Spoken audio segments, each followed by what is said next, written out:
Сәлеметсіздер ме? Мен номер 10 Қазақ мектеп гимназиясының 8 А сынып оқушысы Галмұрат Еркежанмын.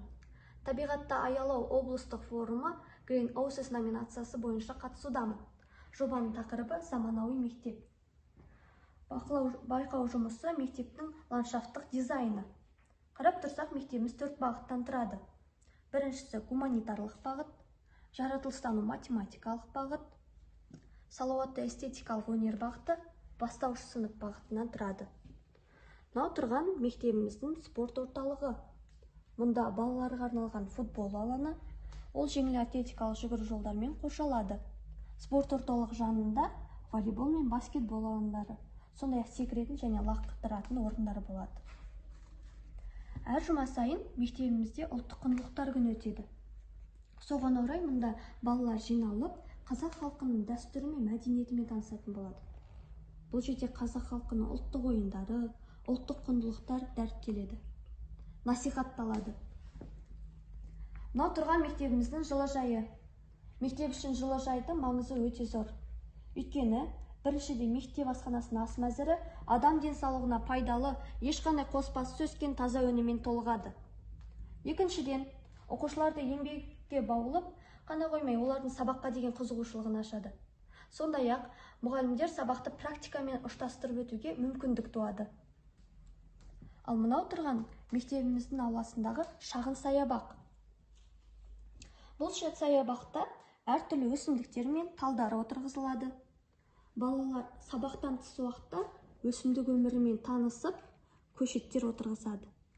Егілген талдарақтардың көшеттері мен гүлдерін оқушылар өз күтімдеріне алатын болады.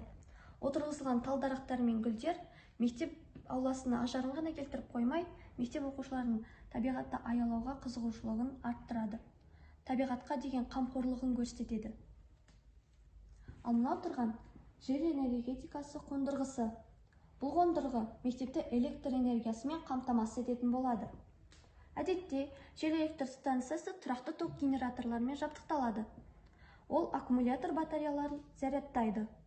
Ал тұтынушыға қажетті айнымалы ток инвертор деп аталатын арнайы құрылғыдан алынады.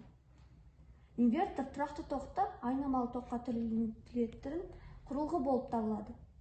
Жел энергетикасы қондырғысының қуаты 100 киловаттан бірнеше мегаваттқа дейін жетеді.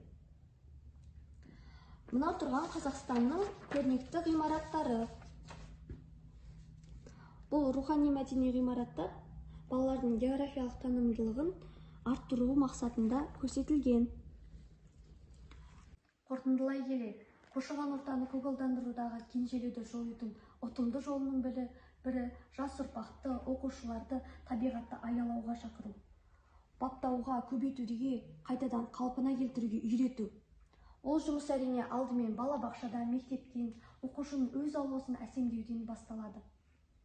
Осы орайда білім ордаларының ауласы, дәліздері, сынып бөлмесі әсемде, сәнді мемлекеттік стандарт талабына сай ұлттық нақышта көгалдандырылуы керек. Білім ордасының оқушылардың дені сау болып, сапалы білім алуында мектеп ғимаратының, оның ауласы мен ішкі дәліздерінің, сынып бөлмелерінің талапқа сай жасыл өсімдіктер өсіру арқылы әсемделуі қажет. Мектеп тек білім ордасы ғана емес, тәлім-тәрбие орны.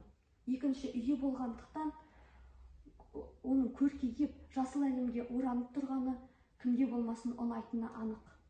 Назарларыңызға рахмет.